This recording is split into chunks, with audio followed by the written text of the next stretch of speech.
அதுக்கு எதிர்ப்பு தெரிவிச்சவங்க இதுக்கு தெரிவிக்க மாட்டாங்களா? இதுலேயும் விவசாய நிலங்கள் பக்கத்தில் பயன்படுகிற விவசாய நிலங்கள்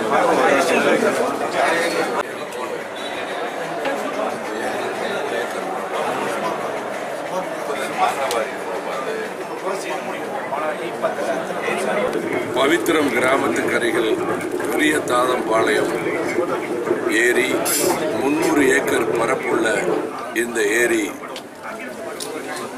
தண்ணீர் ஆண்டுதோறும் அதற்கு வரத்தில்லாத காரணத்தால் வேலி கருவேலை செடிகளும் மற்றவையும் நிறைந்து காணப்படுகிறது.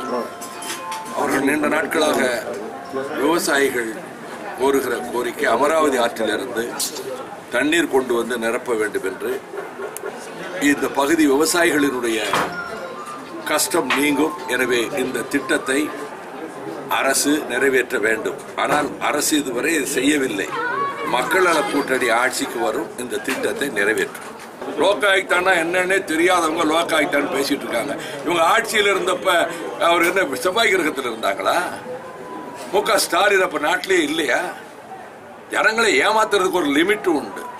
லோக்காயுக்தா சட்டம்னா ஊழல் செய்கிறவங்களை அவர்களுக்கு தண்டனை வழங்குவதற்கு நடவடிக்கை எடுக்கின்ற அது ஒரு வகையான நீதிமன்ற நடவடிக்கை.